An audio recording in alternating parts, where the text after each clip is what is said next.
Hello, Jessica. Thank you very much for your email. I'm doing this to respond to you. I think this is the easiest way for me to answer your questions thoroughly by just speaking through them. So I'm going to be reading your email comments. I've really enjoyed the civility and the time you've taken to reach out to us about some of these things that I think are very important and should be discussed. I love the way we're going and how we're doing that respectfully and in a way that I think honors God, because in the end we're brothers and sisters and we ought to show that kind of love and fair treatment to one another. So I really appreciate it, and I'm going to basically answer your question, and this is after you watch my part one. Hopefully you were able to watch part two. I realized you mentioned that where you are in Africa, the internet is not very good. So I hope that you were able to watch it. So I'm going to read your email and then just share with you my viewpoint and why we have the position that we have in offering the Start an Orphanage class, and also in that orphanages have a role. So you said, Dr. Acha, I appreciate you creating this video in order to respond to the questions that and comments this course received. From everything you stated about your background, your experience with the 53 families coming forward to care for orphans in Cameroon, etc., it is clear that you believe that family community-based orphan care should be the first priority. I absolutely believe that. No questions about it. I totally believe that. And Jessica, if you were there to see the difficulty that I had to go through to basically make the decision to take out 85 children from the orphanage, basically there are 7 left. Actually, a few new ones have come in after the 85 left, like Hope, for example. Hope wasn't there when the 85 went out. The children were calling me dad. I didn't tell them to. They were calling me dad, and I loved them. Our goal was to treat them like biological children, to remove them and put them in different homes. When they're calling you dad, it was like ripping my heart out of my chest. But I knew that that was the right thing to do for these children. The 85 orphans that were in there was no way we could provide the kind of loving care that we were trying to provide to them in that setting. Even if we had more staff, there would be nothing we were going to do that would compare to what God can do within a family. And I talked about the advantages we have encountered and how God has totally used that to do a lot. So I agree with you. I continue from here. I would agree 100%. I'm happy that you do. I guess my question then is, why is the emphasis of this course, I underline this course, not on family-based care rather than starting an orphanage? Jessica, Austin Bible College has a lot of courses. If a person takes our comprehensive orphan care course, they will have about 96 or so, somewhere around there, college level credit hours. And we have other programs that you can take over 120 plus. That's a total of over 40 classes. Okay, 40 if they're 3 credit hour courses. There's some that are 4 credit hours. But if you do that, there are over 40 credit hours. Okay. I think it's fair to have different courses target different areas. And in this particular instance, it happens that we are teaching a course that is focused on starting an orphanage. There are other classes that we have that we teach that teach people alternatives to orphanage, which are family-based care, focus on that, and foster system, kinship and adoption and all that. we have an adoption process that is part of our orphan care work, not through Austin Bible Institute, but through an organization that I started, which I shared about. And we've adopted children. We have children in foster care in Cameroon, and I use the name foster care just so people here would understand, because it's more like local adoption, really. And we have adopted 2 children internationally, and the third one is been adopted and is pending coming to the U.S. in the 10 years that we've served. 3 children, because international adoption is not our priority. We don't think it should be the priority. We think it should be a very rare occurrence, even though the trend that we see is not supporting that, which is something that is deplorable. Okay, so I think that it's not fair for the criticism to be that, oh, you have a course that is emphasizing starting an orphanage instead of a course that is based on family care, family-based care, when we do have courses that emphasize family-based care and alternatives to orphanages. It just happens that these courses follow the starting an orphanage course because this one is very introductory. And in fact, we know from our own experience that most people who have a dream about caring for orphans, they don't go saying, I want to do family-based care. They go start an orphanage. And many of those are mistaken. And by God's grace, we have been able to redirect some people who have come to us wanting to start an orphanage.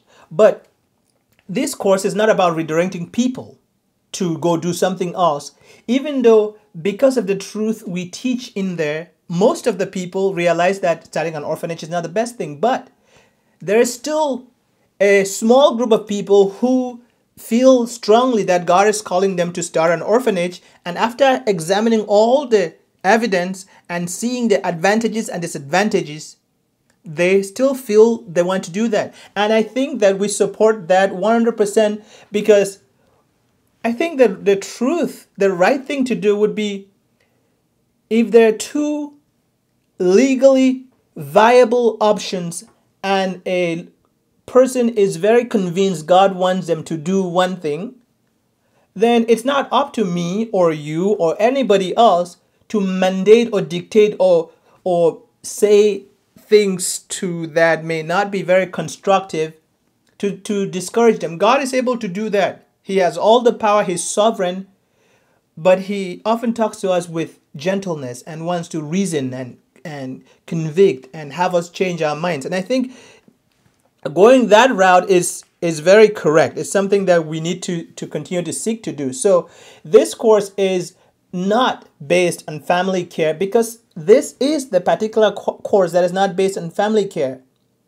It's like, if I make motorcycles and I make cars and I have a commercial for cars, it's not fair to say, why isn't this commercial about motorcycles? In the future, there will be a commercial about motorcycles. We make both cars and motorcycles, and we feel like there's a role for both of these to be taught. I am very convinced in our teaching at Austin Bible College and in my research as well, and I am a practitioner in these things as you are. So I'm a co-worker with you and have been doing this for 10 years. This doesn't make me error-proof.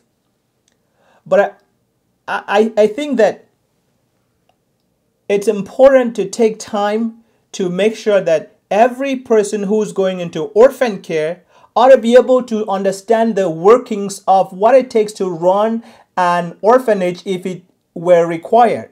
I think that they need to be very, very equipped also in how to run orphan care or family-based orphan care programs, and also be taught how adoption works and all those things. They need to be like a medical doctor who learns about all the medicines that are available to treat disease, and then choose, not say you only teach people the medicines that are most likely to use. No, in medicine, and which is the right thing. You teach medical students all the options out there, and then their practice, when they go to their practice, they would use the ones that are fitting for their practice. So that's how I would explain that point. Then I continue. I think you are correct in saying that there is still a place for orphanages. I'm happy and I appreciate the fact that you seem to share the same view. But I would argue that they should be only used in emergency situations like malnourished, like the malnourished child hope you spoke about as a transitional homes, and not as a permanent home for a child. Jessica, God bless your heart. You're making an argument that I have made, an argument that I agree with, an argument that I have taught. Now, Jessica, since we agree on this, does this diminish from the fact that even if an orphanage is the last resort, shouldn't people still be taught how to do that last resort well? If a medicine is the last medicine you take to try to treat cancer, when you've tried number 1, number 2, number 3, number 4, it doesn't work, a person keeps getting sick, you try number 5, number 6, it's number 10. Shouldn't you hope that the doctor still spends time to learn excellently and learn well how to administer that number 10 medicine in case there is a patient that gets there, and to treat that patient with dignity, that they are taught well, as opposed to learning only the first two or three medicines, hoping that everybody will get treated, and then when those don't work and they're required to get to number 10, the doctors, like, I never learned that in school, don't know how to do that. I think that the reaction, if you look at the course description, the reaction has been almost, I don't know, I don't want to impose this on you, but some of the reaction I've gotten from other people, I don't know where you were on this, was almost like a course should not be offered on how to teach people to start an orphanage. And like I said before, a good definition of what an orphanage is needs to be done first. And I'm going to do that in my course. I'm going to spend the week 1, I'm going to talk about what I envision an orphanage to be. Now, people who are watching this video who want to know those thoughts, I don't have time. This is not what I'm going to focus on. If you want to take my class, you're welcome. Anybody who wants to take the class, in week 1 or 2, I'm going to take time to paint a picture for my students what I think an orphanage looks like. And there are some people who may think of an orphanage and they think that is some institution that has 500 children in there, and children are malnourished. There's no medical care. There's no nutrition. There's no love. The staff don't love the children as their own biological children. They don't. That's not how we even operated the orphanage that we closed. If you go to where we used to live, where the children used to live, there's still staff there. One of them is Jackie, who still works there, who was taking care of the 85. Our motto, even with the 85 children, and God is witness, if you search pages on our website, you probably still see that on there, is to love orphans as our biological children. If you see some of the things, from the food they ate, to the clothing, to the medical care, the standard I used to measure, and I was in error when we used to do this. I used to say, okay, these children call me dad. I am a physician in America.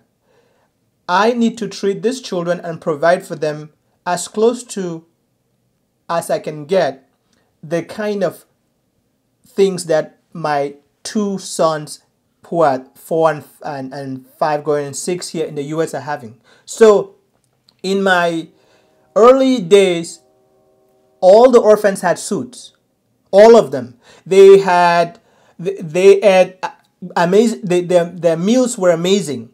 They had television with videos just like people here would have. I'm sort of forgetting a lot of things. They went to schools, and the thing was that, Jessica, I later on, with very good intention, trying to provide to them, I ended up raising their standard of living so high above everybody in their community, so much so that everyone wanted to come to the orphanage. Now, I'm not advocating that anybody out of trying to love children do that, go and do that. When I realized that, I discovered that the best way to pursue caring for them in that sense would be to follow what is an average and acceptable lifestyle in their community so that they don't stand out. Because in the US, my children live with me in Austin and we live a very average. If you come to our home, it's about very average American or really below actually. I don't even have chairs, a set of chairs in my living room, and I just live very simple. So we started seeing that they need to have medical care and some other things. So we changed standards. So it depends what you define an orphanage as. It's very important. We were called an orphanage then, but if you, even the places they were sleeping, if you go into the building that used to house our 85 children, when you enter into it, you would not tell that it was an orphanage or that it's very well constructed. It's in a secure place. Like a lot of things were going right about that place, but we still made the decision to see that no, having 85 children, even if you give them great nutrition, even if you put them to school and give them what they need and all the books they need, even if you give them all the clothing they need, that it is best. It is best because there's a component of love that you really can't give, that it is best to be able to do that. Okay, that is best to be able to put them in families to grow. But it is very possible to have what I will still call an orphanage that is run very well, that is done very well. And Jessica, I'm planning on doing a short video to sort of make this a case for this, and I'm going to share it here with you. I think, and this is something that Austin Bible Institute is very focused on, I think that the focus ought not to be on orphanage or not orphanage, or closing all orphanage or keeping orphanages open. The focus ought to be on highest standards of excellence for childcare, including orphans. Orphans are children. If we raise the standards of childcare so much that they mirror the standards of childcare that would be happening in a good home in that community, and that includes the love of parents, that includes those elements, two loving adults that care for a small group of children, and if we do that and focus on that and remove and basically set the same standards, as opposed to going and saying, oh, you are an orphanage, then you should close. You are not an orphanage. Those standards ought to be able to be applied also to families. Even if you delivered all 20 children by yourself, if you cannot offer them the basic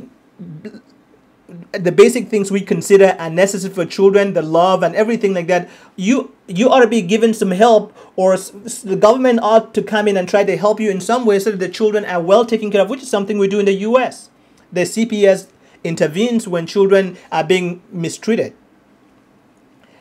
I think the focus on orphanage, closing an orphan, it gets into all kinds of problems. You start asking now, what is an orphanage?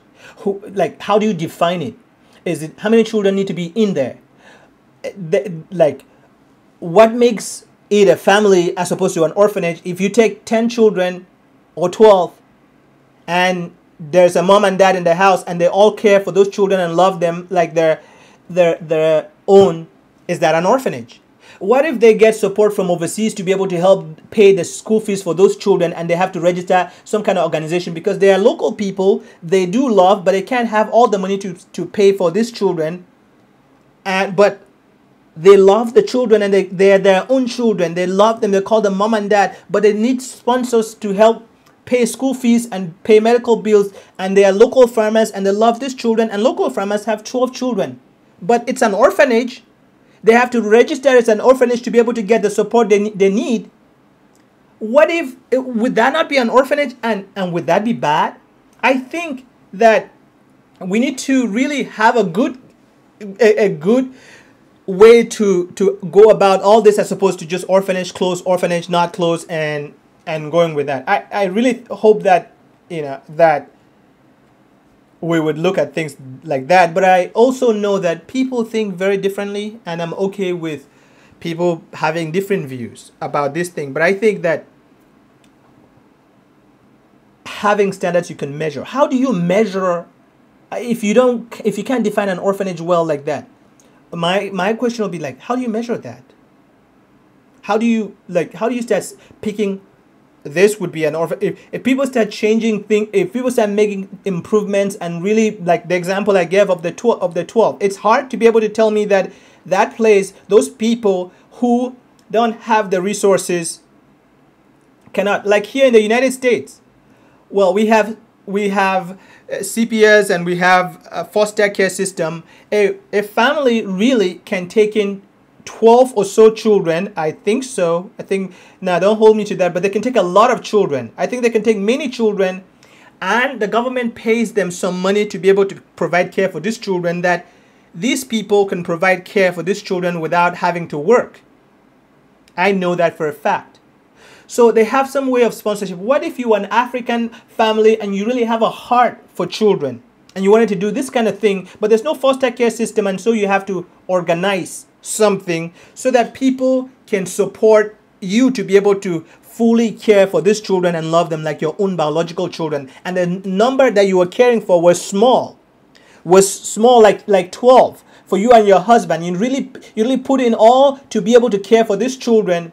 What if, would that not be an orphanage? I don't know. I think it'd be an orphanage, but I don't know, And so I think really standard of orphan care ought to be the key thing.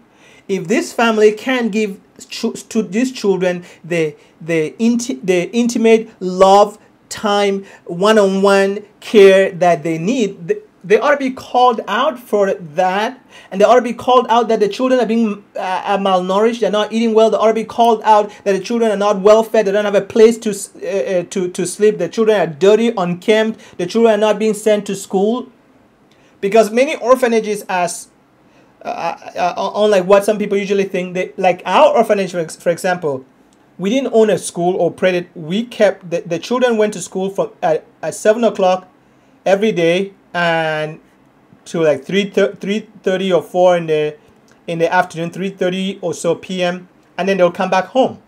And then it was so they went to school, to a public government school, so they were taught just like other children in the community. So education wise, they were getting what I grew up getting, what most people in that community, rich or poor, get. So what if this family does that, and the children come back home, are received and fed and loved and given showers, and these people love them like their own biological children, but they have to have an organization. They have to organize themselves. Would you call that an institution? I don't think so. But this idea of institutionalization, I think that they're taking research studies that were done on a very different kind of situation and applying them to a different kind of situation. I've read some of those researches, the research, and when interpreting research, and doctors are taught this, and many other professionals are taught this. I bet you've been taught this. When you're interpreting and applying a research study, you have to make sure that the population in question is very similar, and that the conditions that the study was done in are representative of the conditions you're going to apply the results to. Those studies would not apply in this case of the family that a small family that I'm talking about. They would not apply. Okay, so let me continue, and let's see. So let's come down here. You say, I wish. Okay, so I don't. Let me be very clear. The orphanage that I was talking about, of a family, a hypothetical orphanage of a family deciding to lay their lives down to care for orphans and doing it in Africa. For example, Katie Davis now is a very popular young woman here in the U.S. Katie Davis. You most people have read her book. I'm rewriting this because I think that when I produce my video, this first writing here might not be seen. So Katie Davis, she a single mom, adopted, and you can read that in her book, 12 young, and she did that as a teenager almost, or in her early 20s, 12 girls to be her children. Now, please, by citing this example, I'm not saying anything as to whether I approve or disapprove of this. I'm not going to be talking about Katie Davis, whether she was doing right or wrong, but I'm just saying that this is an example of what I would consider this is an orphanage. This is a person, 12 orphans. An orphanage is a place where orphans are cared for. But in my books, whether you call it institution or not institution, I don't know that. She in there were orphans, so I would see that as an orphanage, even though she calls it adopted and she's caring for them. And so you could question. I think that if you are a competent, not you, Jessica, you in general. So I don't want you to feel like I'm attacking you or anything like that. I think that if a person is a competent orphan care and poverty alleviation expert, they would also have to question the situation I'm talking about here as to whether principles of effective care were applied and whether, yeah. So I'm not going to go into that. I that's something that unless that comes up on a separate situation, but yeah, that's an example of what I'm talking about. It in a case it's an orphanage, but this, and she didn't even have a husband then, and she was just one person, 12 children, and was caring for them. And you could sort of, now I would, for example, if I'm helping anyone set an orphanage, I would totally encourage them to go. If they were going to do a 12 or 10 or even 5 thing, I would encourage them to have a man and woman, a couple that are married that do this. Going as a single parent doing this as Katie did, it's not something I would advise. Children need as much as possible to be modeled a family life. That's going to be my recommendation, but I wouldn't fault somebody if they did that without another partner. I would, yeah. So let me move forward a little bit and let's see. So we are here. Okay, so let's see. Okay, so I support our home right now. It's a transitional home. It's not a permanent. I think that really, I will do other videos that explain this. If you do a home like the one I talked about, 12, and you really are doing it because you want to love the children like your own and keep them, by all means, you should make it permanent. A small number for a small family who wants to care for these children. They have the capacity. It's the same number of children a person could even give birth to. People give birth to 12 children all the time. And if you want to care for 12 children and love those, well then, by all means, you could do that. You can make that permanent. But then, if it's not this kind of situation where you want to keep the children and love them and limit the number, because you can't just keep having more children and then just keep having more, and it goes into a range where it's impossible for 2 adults to be able to give good care, and love the children like they're your own and provide the care that they need, given that many of these children also come with traumatic issues. And I know very well about these traumatic issues.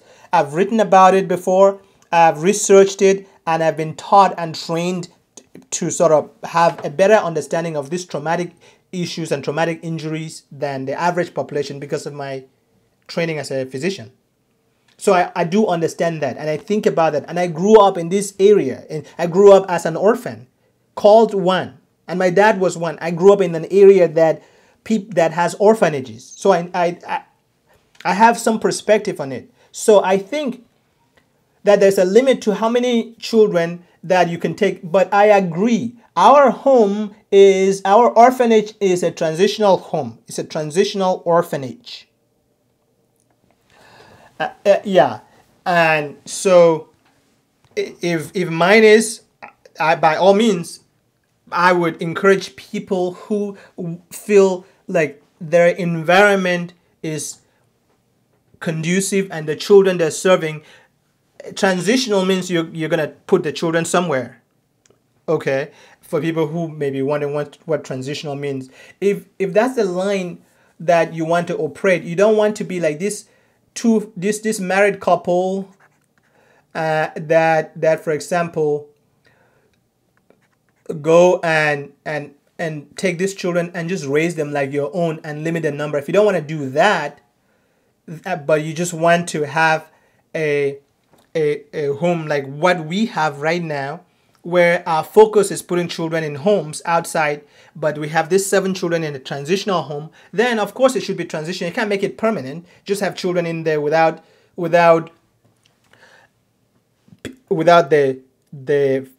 the home created with a family that is going to be there forever, that these children are their children forever kind of thing. If you don't have that structure, of course it has to be transitional, but this still doesn't speak to the fact that an orphanage should not be started, because this is this is why we are all here. This video, my course is teaching people how to start an orphanage. It says nothing about transitional homes or making it permanent, or that I'm encouraging people to eventually after the class start orphanages.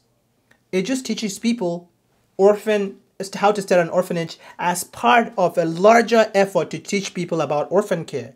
I think that if you want to have comprehensive orphan care, I'm repeating myself here, I know that. If you want to have comprehensive orphan care, then part of the training is got to be focused on on orphanage, understanding the institution of the institute. I call it institution because there are many of them. Or understanding the entity called orphanage. I prefer the name entity if you want to see them as one. If a church is an institution, so is prisons, and so is the educational establishment in the country. You could see that as an institution, or for teaching children, or whatever you want to see it. There's a negative connotation with the institution when applied to orphanages, as though all of them are bad. There are many bad orphanages, guaranteed. I have seen that. There are many terrible orphanages.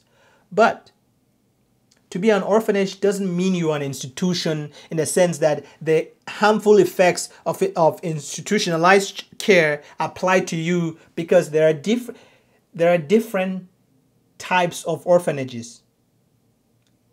I think so. Okay, so I continue here. I wish that your course was titled something closer to so you want to start an orphanage. Jessica, I really love you. Like, I appreciate you being bold, coming out and talking and making suggestions. Not many people would do this, okay? You're very bold, and I appreciate that, and you have the freedom, because I think you see me as a brother. You have the freedom and the liberty to suggest what my course should be titled. Please don't get this the negative way. I think you're doing this because you see me as a friend. You feel like you could do this because, I mean, it would be arrogant if you just went and you didn't see me as a family, because God's children ought to be family. They ought to see, even if I see you the first day, I need to be able to give you a kiss on the forehead and say, I love you because we belong to the same Father. I may never have known you, and I think Christians ought to do that, and they ought to show love for one another. We ought to be able to give each other a holy kiss, as Paul talks about in his letters. Give one another a holy kiss, which is a sign of we love one another. And so we can speak boldly of each other. But of course, it would be like, gee, if I was teaching a course at a state university and somebody came to me and was suggesting to me what my course should be titled, I would be going, what are you thinking? I have created this course from the ground up. I know exactly what is in the course, and so I've come up with a title, but you don't yet know what is in the course. How could you possibly know what is supposed to be the better title that will catch what is in the course? So, but having said that, there is a sentiment that I think you understand. I think that, okay, I obviously didn't think about the title, So You Want to Start an Orphanage. You realize that that is Jessica's way of thinking. And that's awesome. Had Jessica been my editor and on my team, she may have provided some insight that may have helped. But the title that I have for the course, Start an Orphanage, or How to Start an Orphanage, basically is what the course is. Starting an Orphanage is the title of the course. It's a very befitting, very wonderful title, and I don't intend to change it, not because I don't think that your title is awesome. Your title is wonderful, but I think the title that I had before is good. It does not it's my opinion that it does not misrepresent. I've had people say to me, there's a website that a dear sister said of my course that it is extorting, it is misguided. But my sister hasn't yet taken the course, knows not what the content is, or my frame of mind, or the other colleagues that I have here at Austin Bible Institute. But she can say that. So I think we need to also we be careful about that. So I appreciate you suggesting this, so that you say, for example, I wish that the course was titled So You Want to Start an Orphanage, so that you would still draw in people who have a passion to start an orphanage, but then the emphasis of the course would focus on alternative care practices. Jessica, I think I've said this earlier in this video. This is the content of what we call at Austin Bible College Effective Orphan Care 2. That is it. It's not called Alternatives to Orphanage, to Orphanages like Fuller's own is called. Ours is called Effective Orphan Care 2. It teaches all these things. It makes no sense for me to teach in this course what is meant for another. This course is meant basically to take a person from their dream, to teach them, cover the steps, explain to them what the process a person should go. It's an online course. It's not supposed to be like I'm going to sit down with them and they write their dream and then I sort of read it and then I work with them one-on-one to sort of reformulate it and then help them hold their hand to get to vision. Of course, no online class could do that, and very few face-to-face classes could do that. It's the idea is that I would teach them the steps to say, okay, calling. Before you go into orphan care to serve God, before you go also to go be a doctor or a nurse or like you are serving in Africa, you ought to first ascertain with all godly wisdom that God has called you.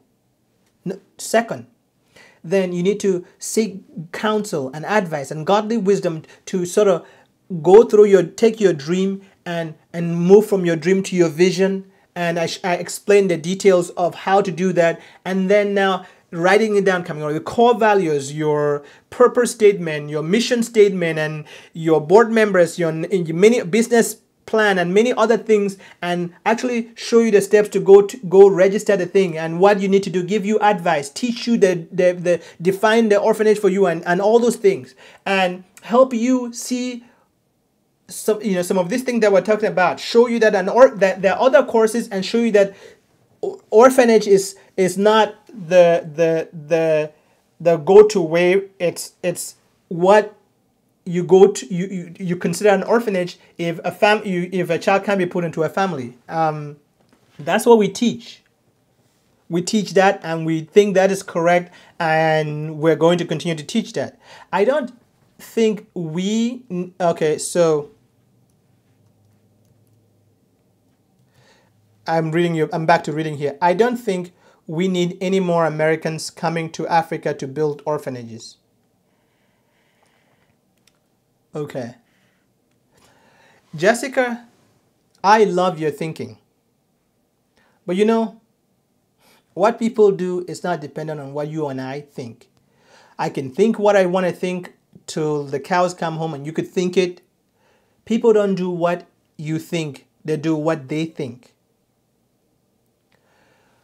I take people who come to me saying they want to go care for orphans, and I start an orphanage. I teach them how to start an orphanage. In the process, I show them that starting an orphanage, getting the domain name and registering it and having the paperwork doesn't mean that you have a clue how to care for orphans. It just means that you could have done this by figuring it out on your own, or by making many mistakes and eventually get it like many people are doing and go kill orphans. But I have the opportunity to show you now, easy, and give you advice, save you all the trouble that you could have gone through to get to registering and thinking through, ascertaining your call, all the things that there are many things I help them to do right that most of the time students who come to start an orphanage and get my training, they don't. I could list many. But that's not because I'm saying, so you want to start an orphanage. No, I just teach them how to start an orphanage, and part of that is defining what I think a competent orphanage is, and putting for them in perspective the science and the social sciences and the studies out there that show the best ways to be able to care for children as part of showing them how to start an orphanage. Because I can't just take a person blindly and show them how to start an orphanage without first laying some foundation about what an orphanage is and its benefits and its negatives. But there are many people who are going and starting orphanages who have never taken my class. In fact, if you research Jessica, I've had key experts in the orphan care field globally who have told me that Austin Bible Institute is the first school in the world that has designed and is offering programs that are comprehensive, up to bachelor degree programs that equip people in orphan care. Right now, if you go on our website, we're not offering a bachelor degree program because we want to first focus on the first 3 years and really because we're only going into our second year and get that really done. Our courses are well designed, but after we solidify that, we don't want to make a promise to people that is too far in advance. We want to give shorter promises and grow the program and make it as good as can be before we actually unravel our bachelor's degree program, which students are already in the process of taking right now. We just aren't offering it.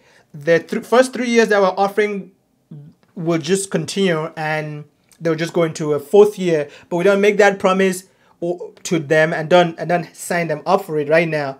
But there's no school ever that has done that. This is not what I say. It's what other experts, I don't want to list people's names right here. And you could check, find out and see. There are schools like Fuller and some other schools that have a couple of courses here, there. And these schools are way bigger, more important than Austin Bible Institute. I mean, who knows Austin Bible Institute anyway? It's a small effort that we started to meet this need. Okay. So, I don't think we need any more Americans coming to Africa. I agree with you that we don't need any more Americans going to Africa and starting orphanages. Now, I don't know if, no matter how equipped they are,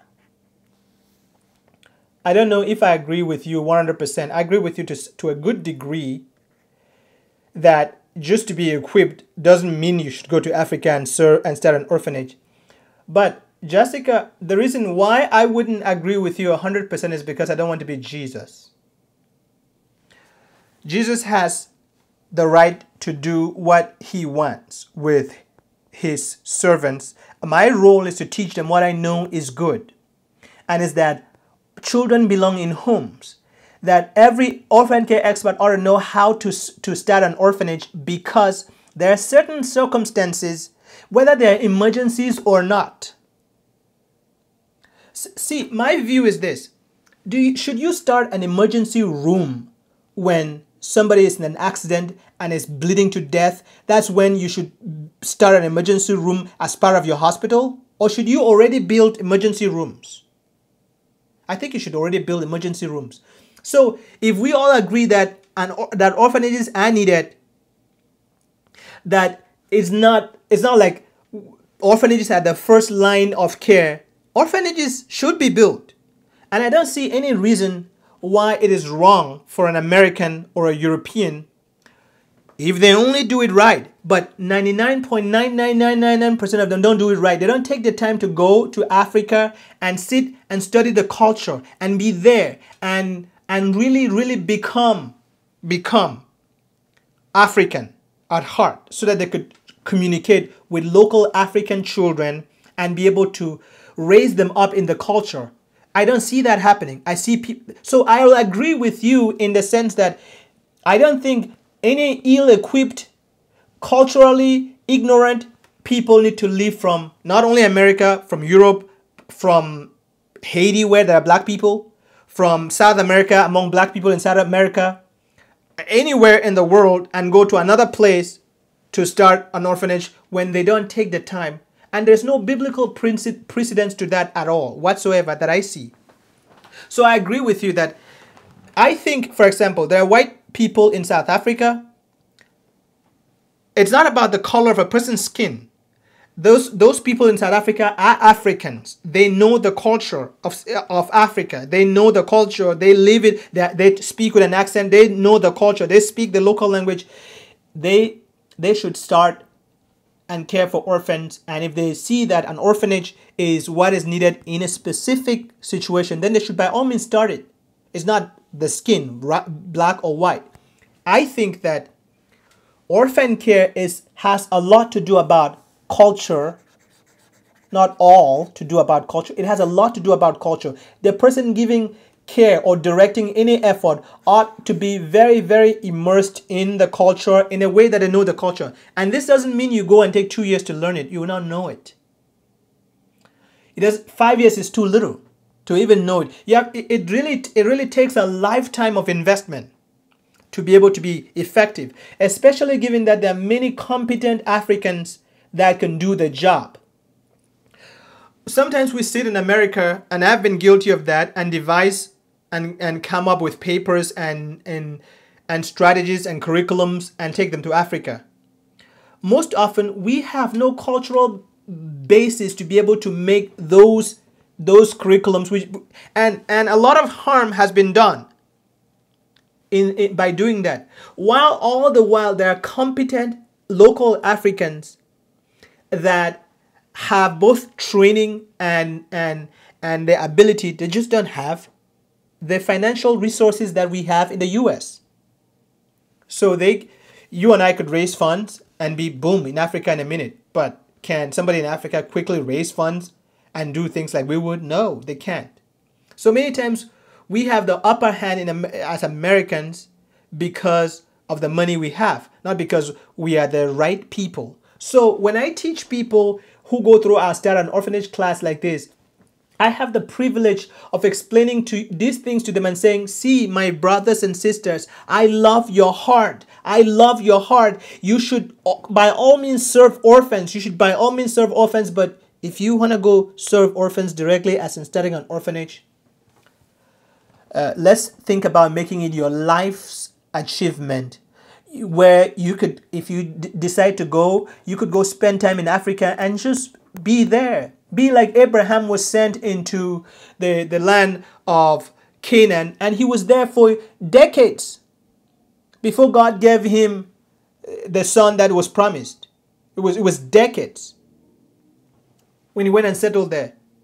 Yes, go like Abraham, but go and be an African. Take decades to become a person where you are known, you speak the local language like anybody else, you know the culture, the history. You are white or green or black or any color, but as far as culture, because culture is important in education, in everything, in healthcare, every culture is important in every dimension of life, I think. We train people to become missionaries. Okay? It's important to see that, and to become an effective missionary, culture is very important. The only problem, and I agree with you in that sense, Jessica, is that most people who go don't. I don't know how long it took you to sort of live in Africa, absorb the culture, really speak languages, because language is an integral part of culture. Dress like an African, eat like an African. See, it's about, they even teach this in leadership. A good leader is one who goes into the valley. He leaves the mountain. He goes to the valley and he meets the people. He becomes one of the people.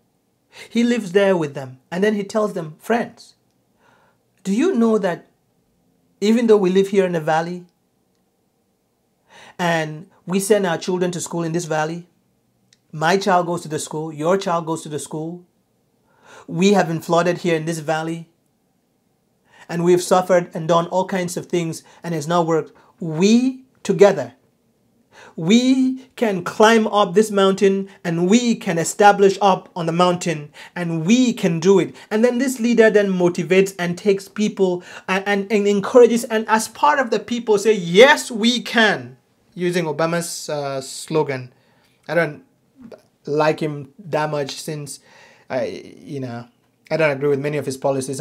This is not a political thing, but I like him as a person, but his policies are not my policies. So I'm not trying to preach that here. But this leader would say like him, we can, yes, we can, and lead people, and do it in a way that empowers the local community's fabric. But what do? We design programs from America and take to Africa, and we destroy the culture with our God complexes and make it almost to the local African. Yeah, they will come very humble and they'll say thank you for the help and all that. But what it is creating in them is the sense that the starters, the catalyst of any real change around here has to be a white person.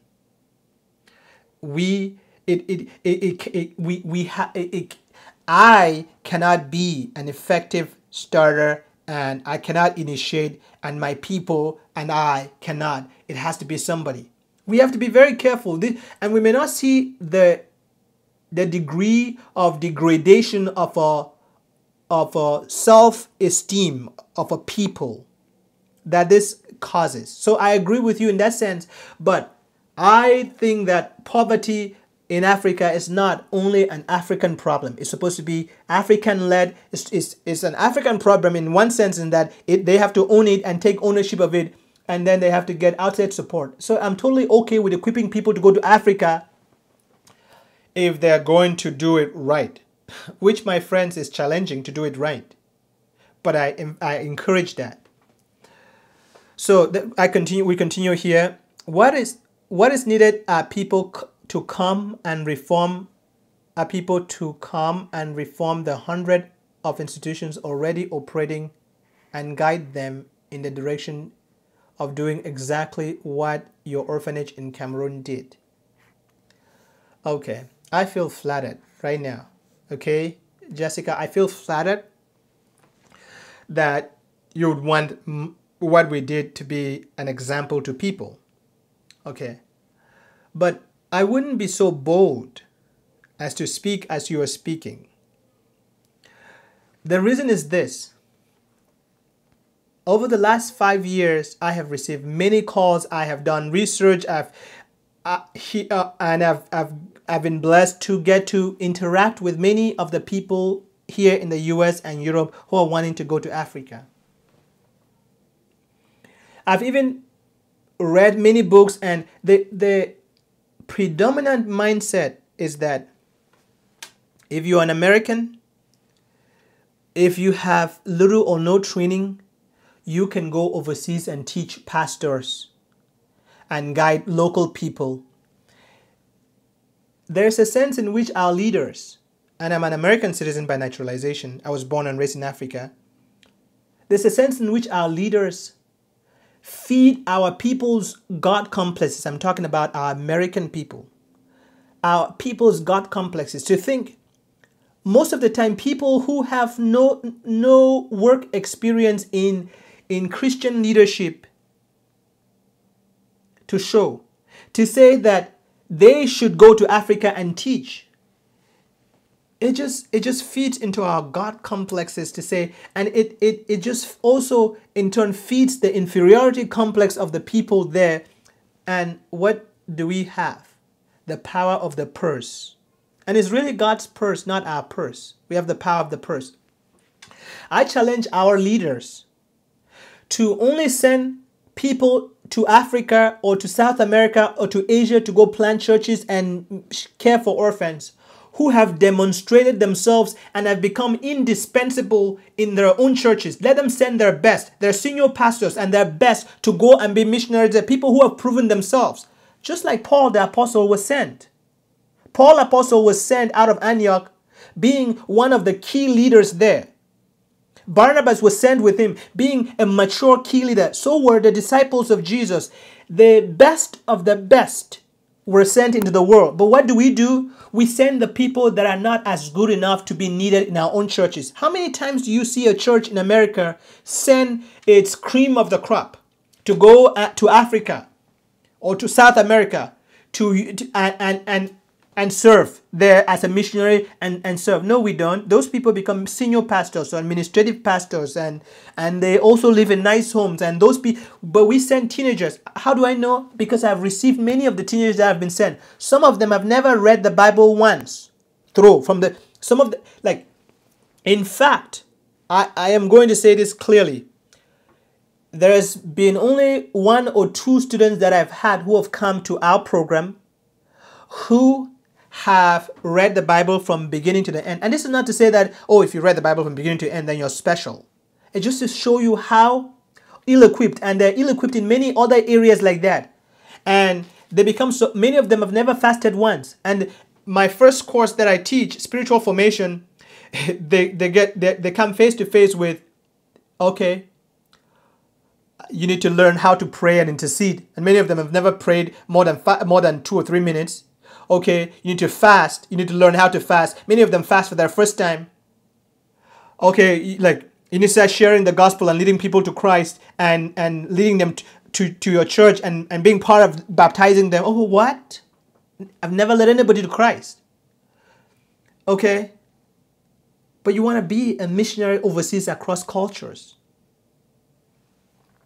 I think that there was something that Jesus said to the Pharisees. If you are not claimed that you could see, you will be without guilt. But as you say you can see, your guilt remains. I think that please don't see that. I love America. I love my people. I love this country more than any country in the world. But I think our church, we claim that we can see. But there is a part of us that because we claim that we can see, we ought to be able to be held and should be, and God will hold us to the standards that we claim we have, which is we show that yes, we have the money and we give a little bit of it into missions, and we send our children, not our adults. I am not saying theory. I'm saying what I have seen with my own eyes, and I've trained many of these people. So I don't even advise at all that there should be a policy of what you're saying here, I disagree and humbly do so. Please don't be offended by my disagreeing. I disagree and humbly do so that what we need are people to come and reform the hundred of institutions that are already operating. I do not think that many people who are overseas, who are living in America, have the cultural perspective and the wisdom, biblical wisdom, and the humility and the lack of God complexes that it takes to be able to go and reform. I think that goes with a colonial mindset. It goes with a conquering mindset. Hey, yes, let's go and teach them. Let's go and reform them. I don't think that's what you mean, but it goes without saying that many people, not you, Jessica, I don't know you that well, so I can't say you are, but from my experience, the mindset that people are going with, like, let's go fix it. We know better. Let's go fix it.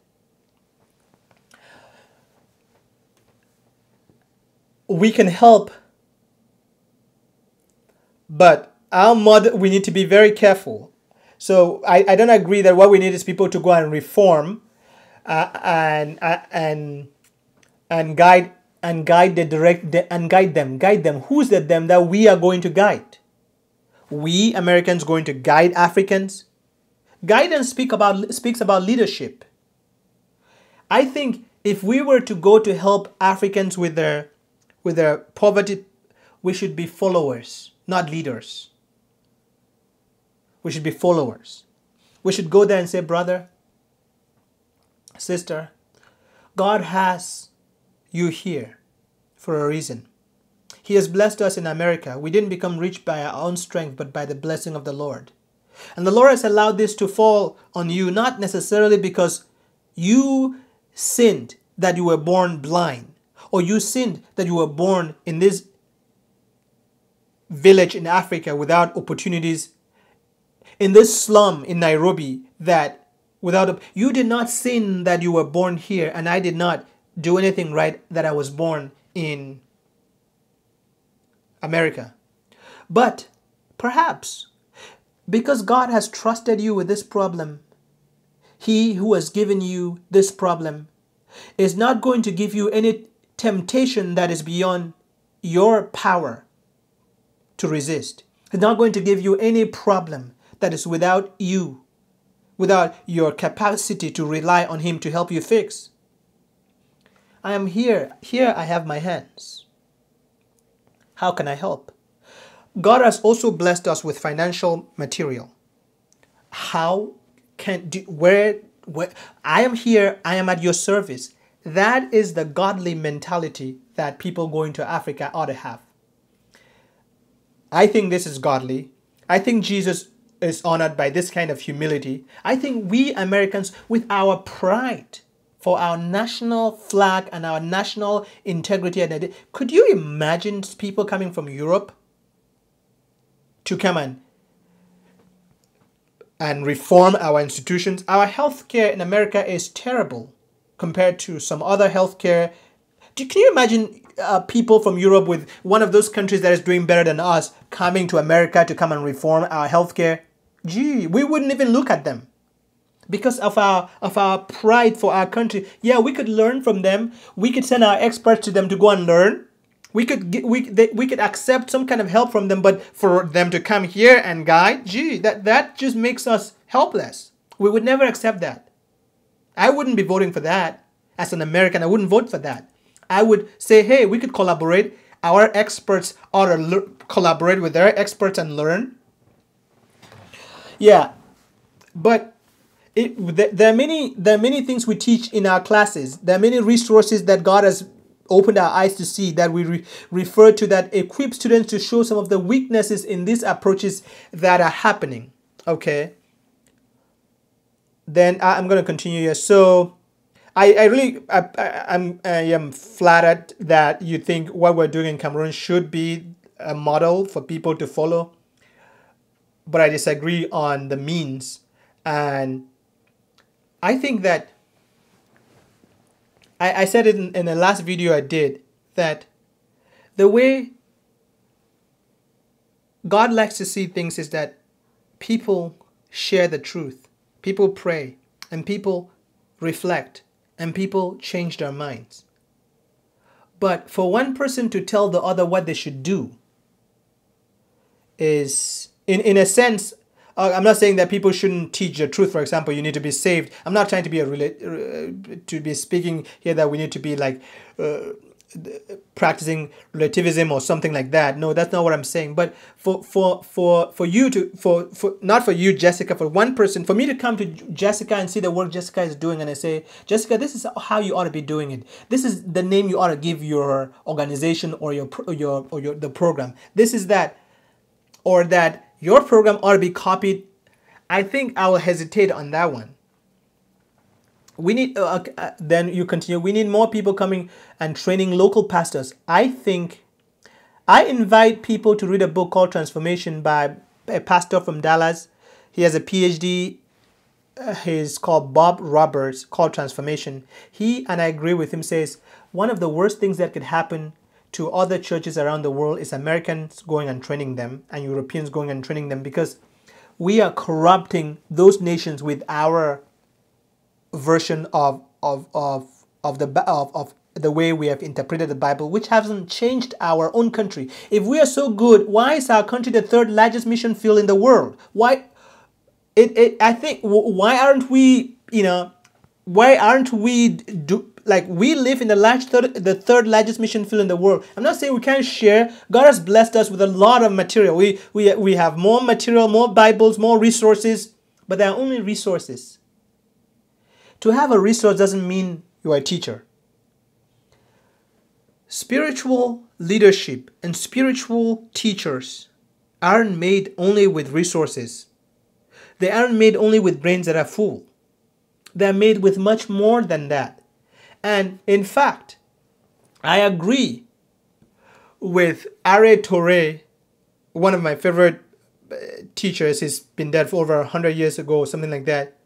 He said that having a surrendered heart is better than having a college degree when it comes to understanding the scriptures. We think our resources in America makes us better. I think we're deceived. I think that's not true. I think that many pastors in local churches in Africa, in India, in Asia, India's in Asia, in South America, if we could humble ourselves, we would bring them to train our pastors in our churches in America. But how many times do we do that? We're too proud to do that.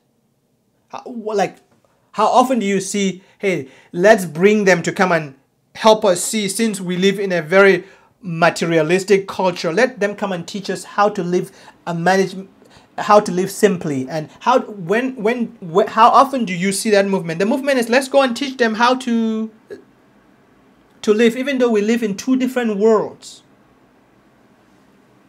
So does this mean that there should not be relationship between leaders, Christians, where there is exchange of wisdom and sharing? No, I don't mean that. I just mean this mentality of let's go train them. Let's go teach their local pastors is an arrogant one. I think is not godly at all. And we need more people coming and training to encourage their congregations and community members to offer to take in OVCs, orphans and vulnerable children. Okay, we need people to help build the capacity of pastors and church. I think God can build this without a single American in the sense of the word, if we just do things rightly.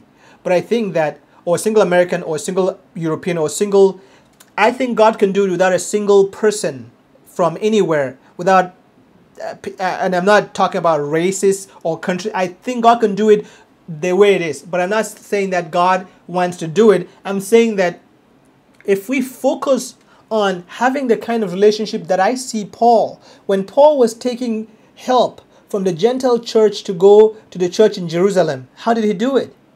He had them collect.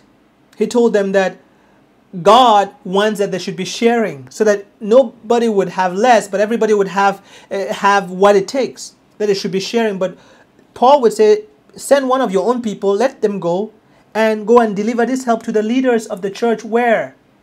the church in Jerusalem, and the leaders would divide it to their own poor themselves. There needs to be some trust that we in America, even though we are powerful as a nation, military might, God has given us innovative minds and all that, that it doesn't mean we're the best in everything. We don't need to go teach pastors in Africa. We need to be talking with pastors in Africa as peers, not as students and teachers. But many times, I don't think that's what you have in mind.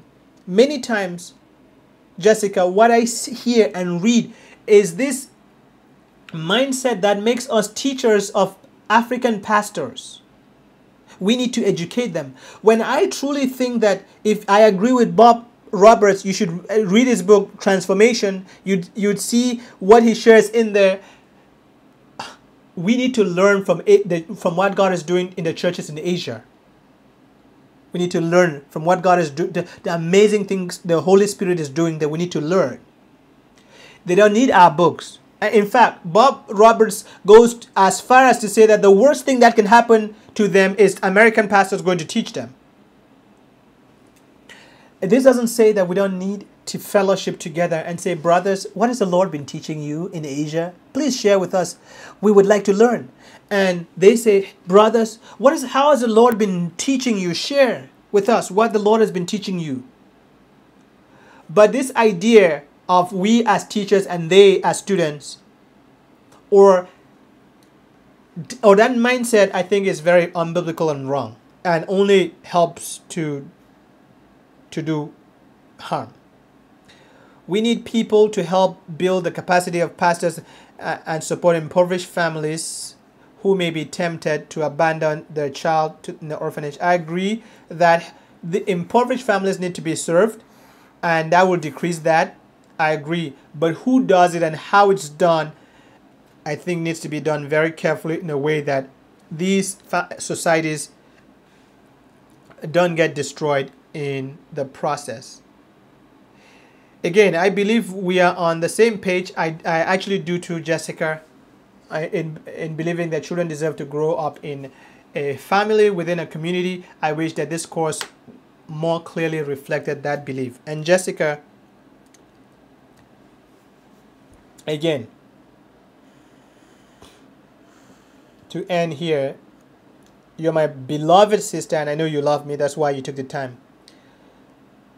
I don't think you know enough yet about this course to be able to say the course doesn't reflect the belief, because you realize it's not good to judge a book by the cover. You've seen every book in America. When you see the book, there are pictures and text on the front and on the back. If you read all of that, you judge the book by the cover. And I have laid out clearly, again, and I sort of tried to lay that out in the videos yesterday, that this course teaches about something else. So we have to segment our courses to be able to say, this course, you focus on that. This one, you focus on that. This one, you focus on that. But we teach students the whole grand scheme. We can't sign up people for 3 years at once. We teach people one course at a time. And this course happens to be how to start an orphanage. I think it's an important course. I think people need to learn how to start an orphanage. I thank you for your questions. I hope that my rambling was helpful and answered the questions you had in this.